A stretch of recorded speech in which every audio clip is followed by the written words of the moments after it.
Welcome back to the Leading Yourself podcast. I'm so excited for you to be here for today's podcast episode. And the reason for that is because I think you might relate with me, and this podcast episode might be very helpful in this time right now. And why am I saying this? Because if I'm completely honest, last week I was feeling so overwhelmed and so stressed.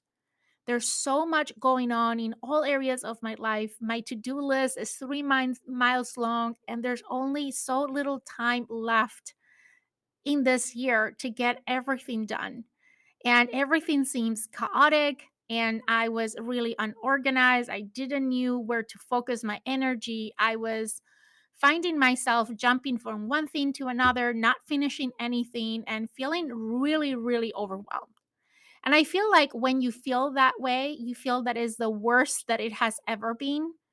But then I stopped for a second and I remembered that this is not the first time that I feel this way. Actually, it's the same way that I feel every year at this time of the year. It's like I've already watched this movie. And not only I have watched the movie, but I know that I am the director, I am the author, I am the actress in this movie, and it is on me to determine how the movie ends. And I already have a recipe to end it on a high note. So I went back to my archives and listened to the podcast episode that you're about to listen. And it was a game changer. I really needed to hear this, and I thought you might too. Now, this podcast episode that you're about to listen is a replay from something that I recorded last year. So you will hear me talk about COVID in a different way that I would be talking about COVID today. And that is why. But everything in this podcast episode is still current, still valid, and is pure gold. I'll tell you, I don't feel nearly as overwhelmed or as stressed that as I was a week ago when I applied what I'm about to teach you. I hope that you enjoyed today's podcast episode. Here it is. Okay, let's dig into time management at the year end. A couple of episodes ago, I talked about this countdown is on, referring to we are entering the last 90 days of the year. And I explained to you how do I approach the last quarter of every year for the last few years in my life. And as I mentioned, I've got a lot of questions about that podcast episode that triggered me to talk about burnout last week. And this week, going into the space of time management, I was doing a session at work around productivity, and a lot of people reach out to me with questions. There was over 300 people who attended the session. There was a really big interest in this topic of productivity and time management. And I think we live in a world that is really, really fast paced, and it's can be hectic and it can be stressful. And we're being bombarded by information from everywhere, right? And it's hard to stay afloat and to be efficient and effective in managing our time. And as we get to the end of the year, it gets even more stressful, right? Because we're gonna be in a few days in Halloween. So it's if you have kids, it's buying the costumes and preparing everything. And then right after that, for those who live in the US, we have Thanksgiving. And there's a lot of preparation that goes into that. And by then it's almost like the year is over because in a few weeks later is Christmas and buying gift and preparing the family gatherings and all the things. And it seems like there's a lot of distractions during this last few weeks of the year. There's also a lot of stress because you might feel that you're falling behind, that you haven't made enough progress towards your goals, and everyone is trying to get things done to wrap up the year. And it creates a lot of tension and pressure around us. If you work in a corporate world, I feel It always is like that. Like everyone is trying to push to get the last things done, and you certainly feel the stress growing.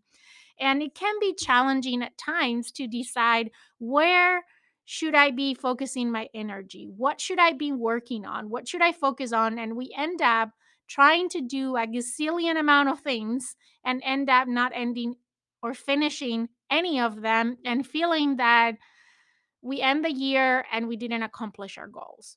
So, I want to give you some tips to help you change that feeling and help you get organized and help you get focused on what matters most, so you can end the year, rather than feeling stressed and overwhelmed, feeling fulfilled and relief and calm. So let's dig into it. I'm going to share two different approaches, because I realize that not everyone maybe set goals for 2021.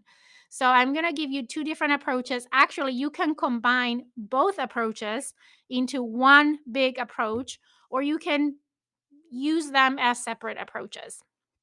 Here is what it is. So, the first approach applies for those who set goals at the beginning of the year. If you set New Year resolutions, or you set goals for the year, whether are personal or at work or in any area of your life, this approach can be very helpful to end the year feeling that you did accomplish something and feeling that you actually make progress towards those things that are important to you.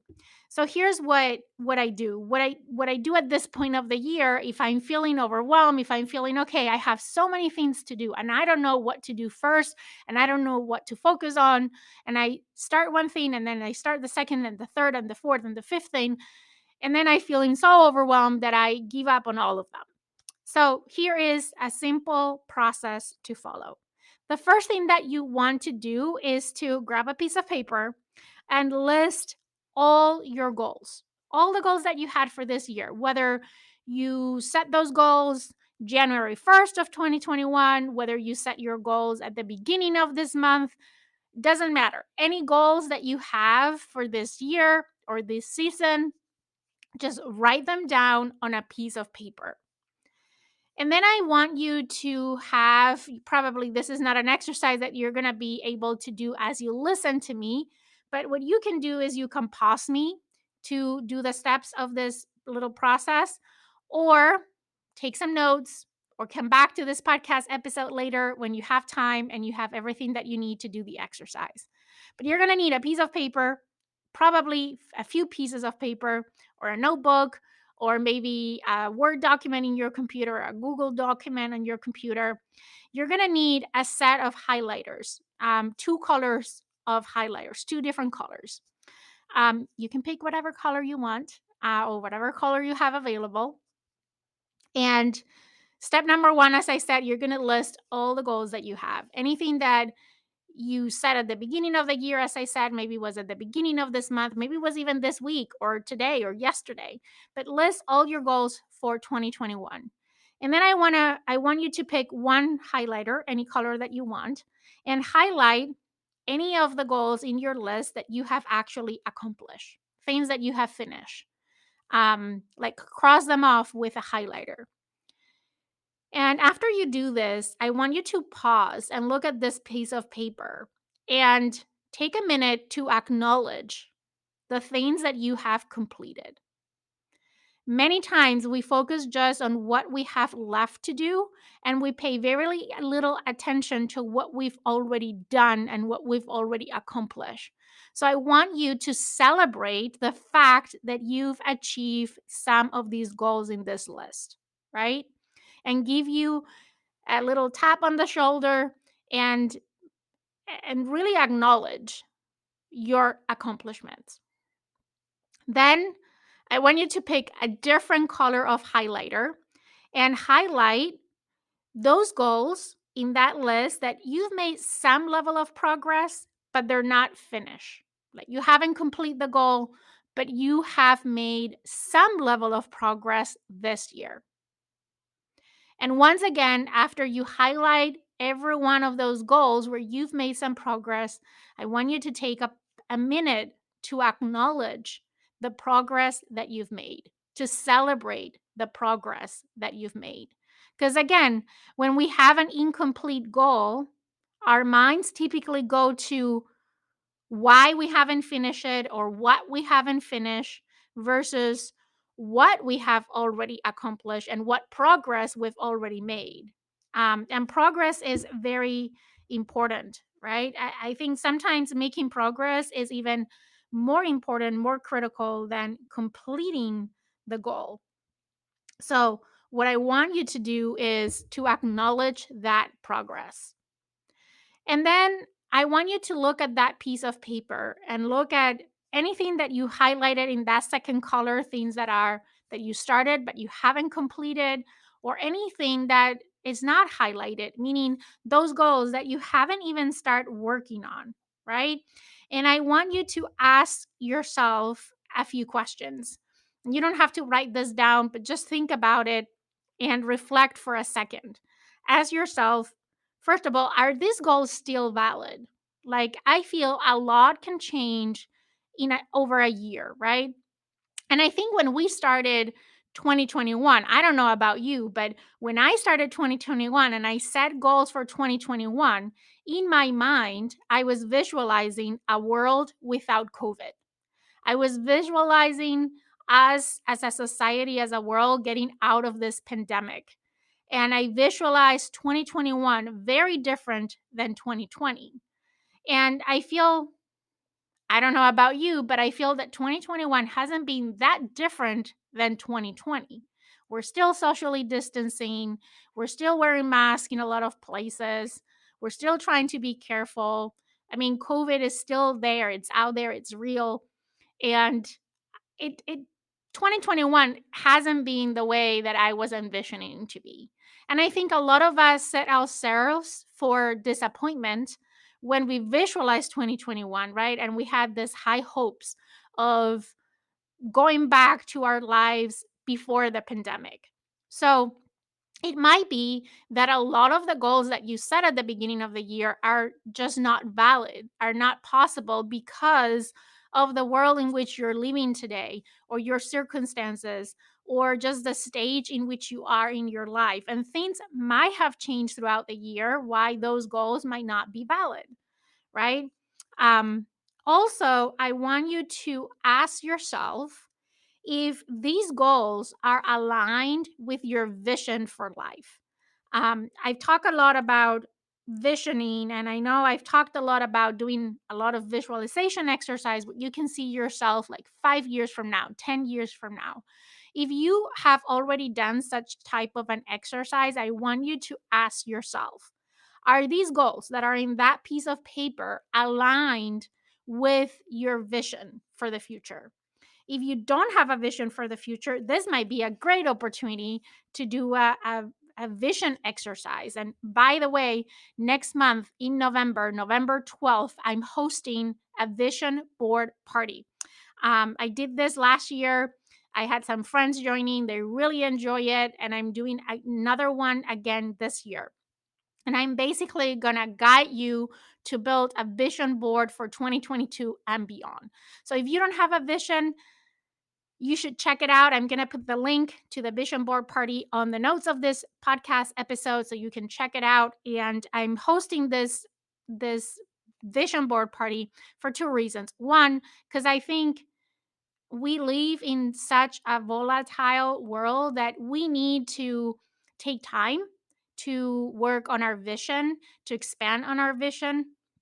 And I'm going to give you a lot of tips in this workshop about creating a vision for the future and how you can leverage that vision to help you become a better version of yourself, how to set goals, how to accomplish those goals, how to set priorities, all the things. The second reason is I am trying to raise funds for a charity, this time for the Make a Wish Foundation. I always melts my heart when I hear all the stories, all the lives and the families that they impact, and especially as we go into this holiday season. So, all funds raised by this event will be donated to the Make a Wish Foundation. Okay.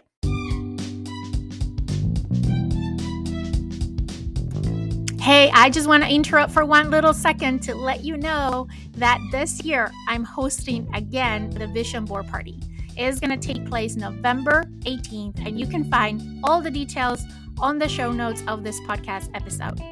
And now let's get back to where we were. I feel I derailed for a second, but back to what I was talking about. If you have a vision, ask yourself, are these goals, those that are incomplete or that you haven't started yet, aligned with that vision? Sometimes we set goals and we end up, the reason why we never made any progress is because they were never aligned, and that therefore we didn't make them a priority. They didn't felt right, and we procrastinated on those goals. So it's important that we check in with ourselves and we ask ourselves, are these goals aligned with my vision? The next thing that I want you to do, and at this point, the only thing you're going to do is say yes or no, maybe put a yes or a no next to each of those goals. The next step that I want you to do is to find a minute where you can be by yourself, relax, close your eyes. This only takes 5 minutes, I promise. And I want you to travel in time and imagine that you are sitting on December 31st of 2021 celebrating, right, the end of the year and the beginning of 2022. And you're like doing a self assessment at the end of the year, a self reflection. And I want you to think about what would make you feel most fulfilled, most accomplished. If you could make progress in just one of the things in that list of all the goals that are incomplete or that you haven't started, which one will make you feel more proud of yourself? Which one will make you feel more fulfilled, more accomplished at the end of the year? And make you feel like 2021 was a good year because you made progress or you accomplished that particular thing. And I want you to identify what that thing is in your list. And I'm 100% sure that whatever you pick is one of the things that are aligned with your vision for the future. Because that alignment is so important, right? A lot of times at the end of the year, there's been years that I've accomplished a lot, right? When I sit down and do my end of the year reflection and I write down all my accomplishments of the year, I can come up with a pretty long list and still feel that it wasn't a good year, still feel that I'm not fulfilled, I still feel not accomplished. And what I had found is that that is when we do a lot, but the things that we do are not aligned with our vision. So that's why I want you now, before you start working on anything on that list, to do that inventory, right? What is that? What things are aligned, what things are not? And if you transport yourself to the end of the year and you ask yourself, what would be the one thing that will make me feel most proud, most fulfilled, most accomplished? What would be that? And that is the one thing that I want you to focus on for the next days, weeks, couple of months that are left in this year. Now, how to approach that thing, because probably this is a big thing and you're here thinking, oh my God, this is something that I was planning to do along the year. And now I have less than 3 months and there's no way that I can do this. So, the first thing that I'm going to say is I want you to embrace a mindset of progress over perfection, right? It's not about crossing the finish line. We'll try to get there, but getting as close as possible to that finish line and focusing on progress. And I know that when you have a goal that big and you have only little time in the middle of all the other things that we talked about before, right? All the distractions, all the holidays, all the pressures that come with the end of the year, it can be hard to find the time to work on that thing that you want to work on. And here's how I personally do that. So the first thing is you need to break that one goal into micro actions, like things that you can do in 15, maximum 30 minutes. things that you can do that will take you around 15 to 30 minutes to complete. So break down that goal into micro actions. This is the one step that can take a little bit more time, depending on how big your goal is, but I promise it's totally worth it. We live in a world where I believe we all have some degree of ADHD. I certainly do. We get distracted very easily, and we can't work for extended periods of time being concentrated and being at our peak of productivity. So breaking things down in micro actions. Some authors talk about even breaking it down in actions that you can do in 2 minutes, right? If you can get to that level, great. But at least try to stay around things that you can do in 15 minutes, things that you can do less than 30 minutes. And then what I want you to do is to go to your calendar, wherever your calendar is, whether you have a paper calendar, whether you have a digital calendar. And I want you to schedule 30-minute blocks at least 2 or 3 times a week. You are going to have to find the time. No, not find the time. Make the time for 2 to 3 30-minute blocks throughout your week. That can be any day of the week. If during the week you say, I really can't find the time, right? First of all, you're approaching it from the wrong perspective, right? We're not trying to find time. We are here to make the time. So for me, these 30-minute blocks are the first 30-minute block of my day. If I start my day working on something that is important to me, that is aligned with my vision, and I feel that I make progress, that creates such a big momentum for the remaining of the day. And I'm so much more productive during the day. I have so much more energy. I feel so much more empowered during the day. So, just a little tip, that's how I do it. You can do it anytime during the day that works for you, but make the time 2 to 3 times a week. And you can always leverage the weekends as well, right? A lot of times when we think find the time during the week, we're thinking Monday through Friday, but don't forget that the week has 7 days. So it could be any day of the week, 2 to 3 times a week, block 30 minutes. If you can block 30 minutes every day of the week, even better. But if you've never done this, start with 2 or 3 times a week. I promise it's going to be totally worth it. And then every morning, ask yourself, what is that one micro action that you can do today to feel that you made progress? Start your day asking you that simple question. What is one micro action that I can take today that will make me feel when I go to bed at the end of the day that I made progress towards this goal that I picked, this focus area that I picked? And then when you get to that time that you block in your calendar, use those 30 minutes to do that micro action that you came up earlier in the day with. Okay. And the last step, the last thing is that every Sunday, I want you to take some time to reflect on the week, to celebrate the progress, right? What progress did you make this week with those 2, 3 chunks of time that you carve out to work on your goal? And then create a plan for the week ahead. Think about, okay, based on what you learned this week, based on what you accomplished this week, what should you focus on next week? And you're going to do this for the remaining of the year. So that is the first path.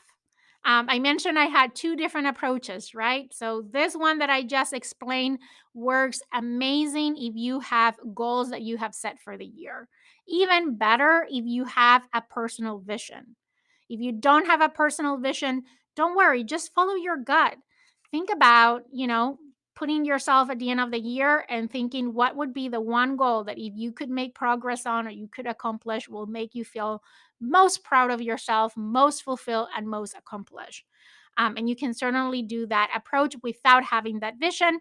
But if you're interested in creating a vision for yourself, remember to check the show notes of this podcast episode because I'm going to be hosting a vision board party on November 12th.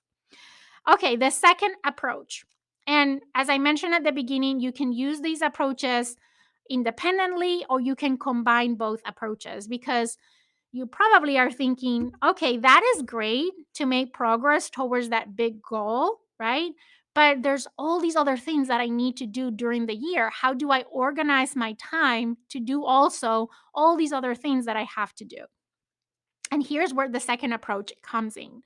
So the first step is you need to centralize your task list.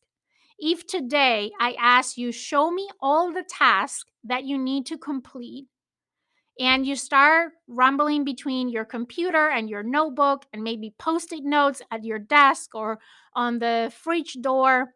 And again, these are tasks across all roles that you play in your life, all areas of your life, not just work, but all areas of your life. If you can't easily show me everything in your task list, that means that your task list is not centralized. And that's where we need to start, by centralizing all our tasks in one place. Make a gigantic list. Mine is 3 miles long. That's okay. It doesn't matter. I know it can feel overwhelming when you see that long list, but I promise there's a path forward. But we need to start by centralizing that task list.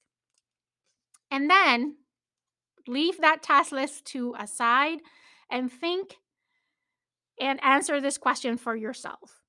What is some unfinished business that you have this year? What I mean by this is, what are things that you have been putting off, that you have been procrastinating, and is making you feel guilty, maybe ashamed, or just bothers you, right?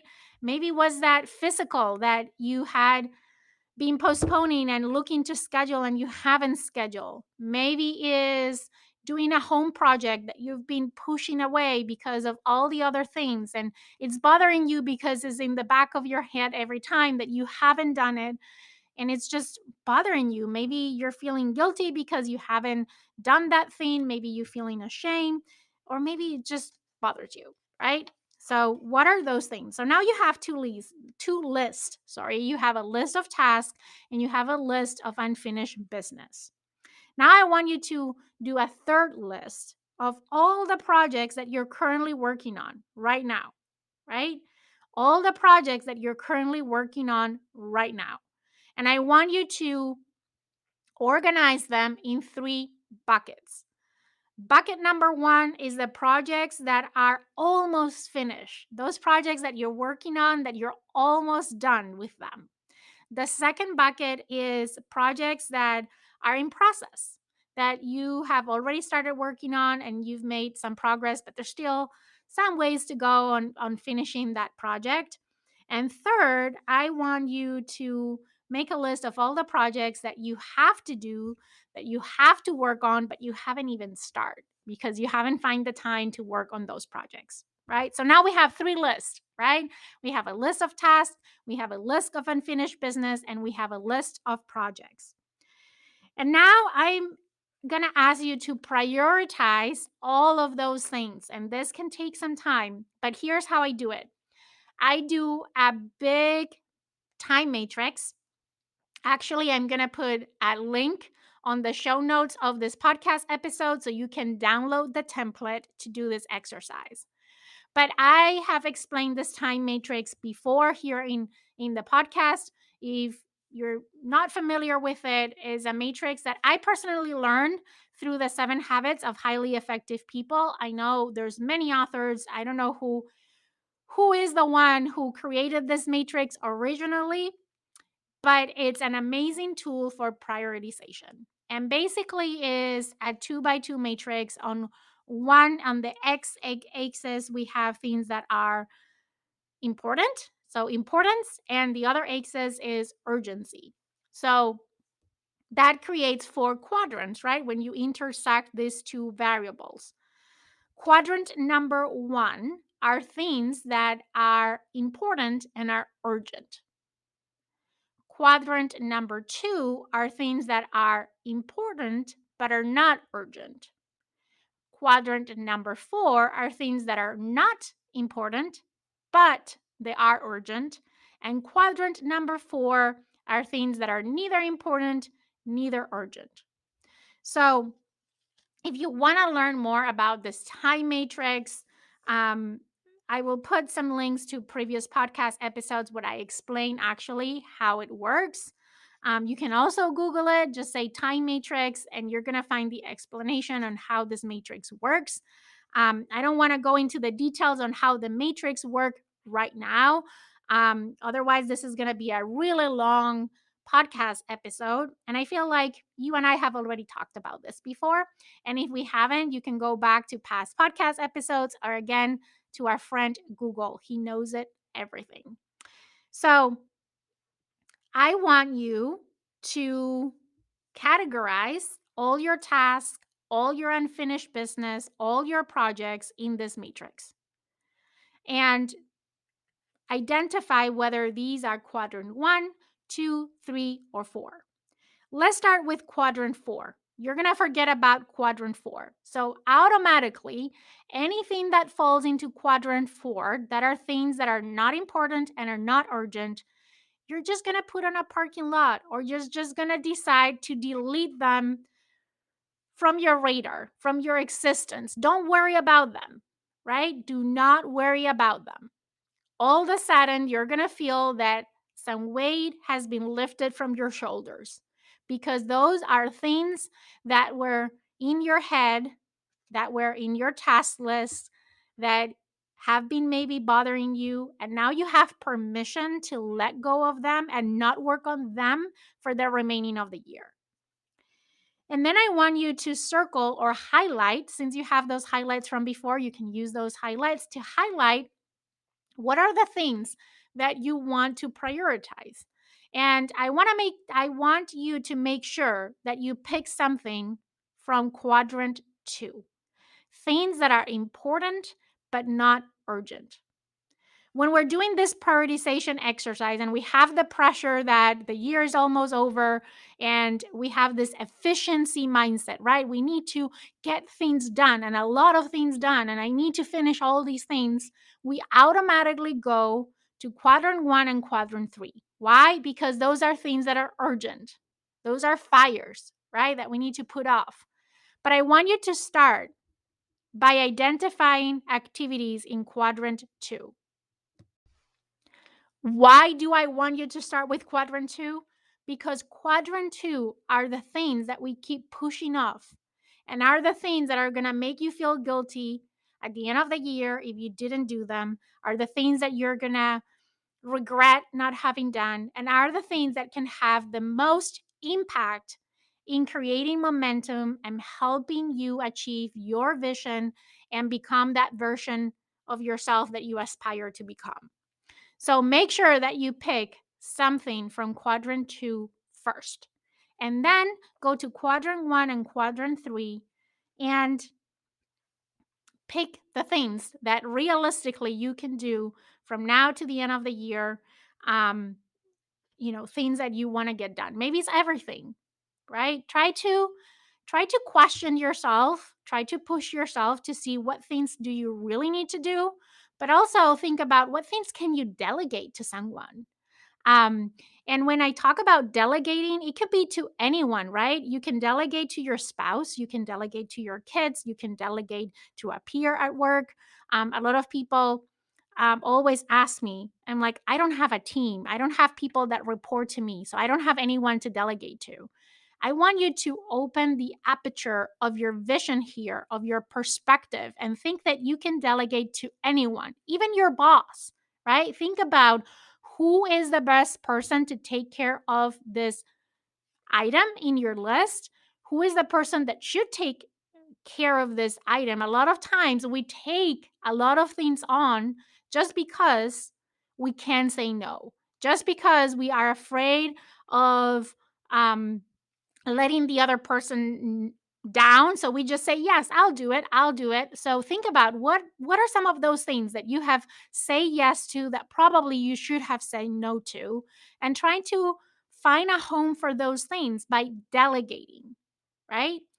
um and that is going to trim your list down to the things that you personally need to be focusing on for the remaining of the year, right? And you can think about when I mean, I'm guessing that if it's urgent, that means that it needs to get done before the end of the year, probably way before.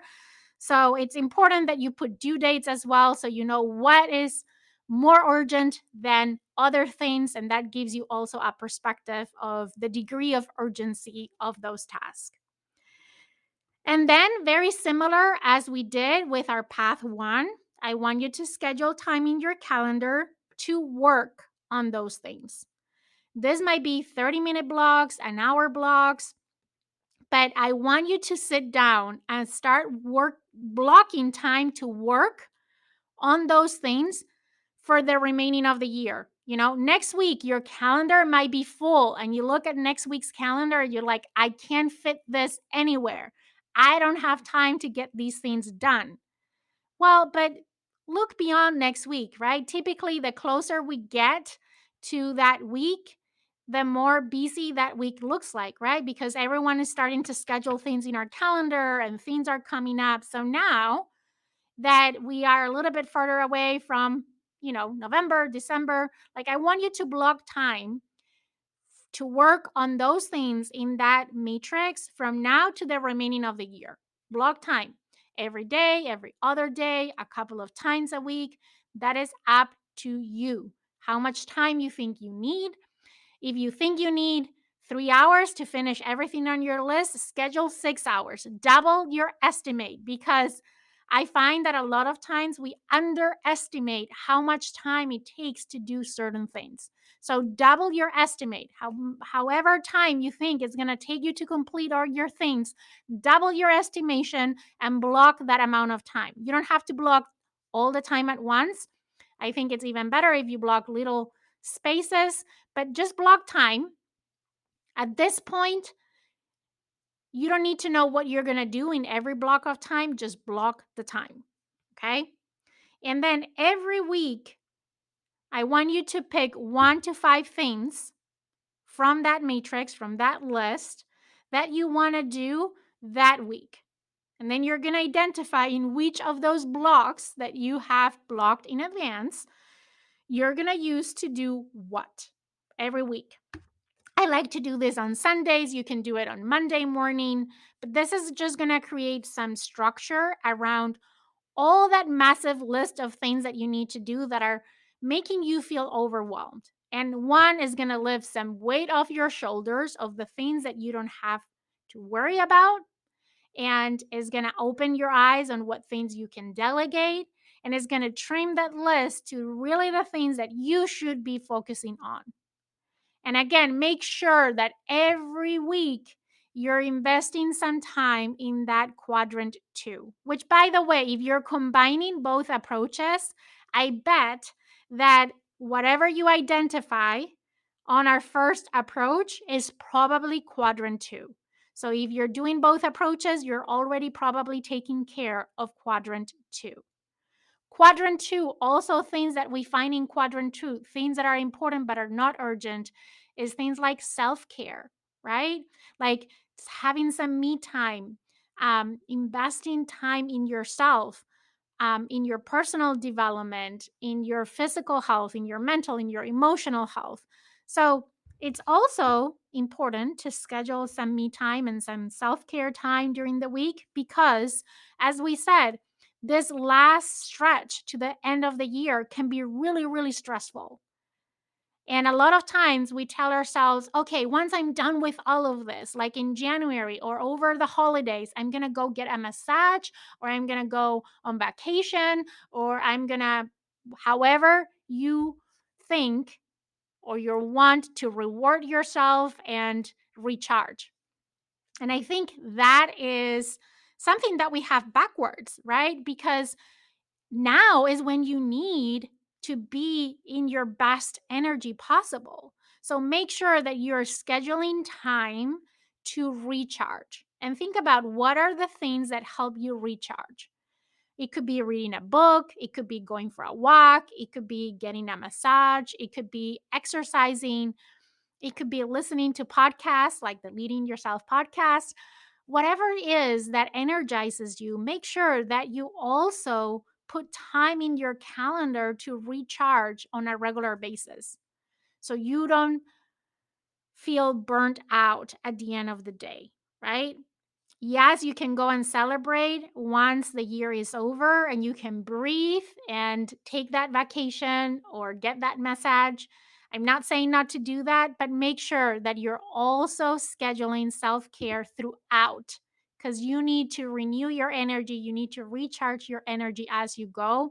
Otherwise, yes, you will make progress, but you also pay the price and you don't have to, right? It's not one or the other. You can have it all. You can have energy, you can feel relaxed, you can feel calm, and at least make momentum and make progress towards your goals. So I hope this episode was helpful. If it is, you don't want to miss next week's podcast episode because we are continuing the series of how to end the year strong and create momentum for 2022. And I have another very interesting topic next week that I want to talk to you that will help you do just that. If you like today's podcast episode, let me ask you a big favor. Share this episode with someone in your life that you think needs to hear this right now. Share it with them. Send them the link or post it in social media. If you do post it in social media, make sure that you tag myself, Leading Yourself Podcast, so I can personally thank you for spreading the word of this podcast.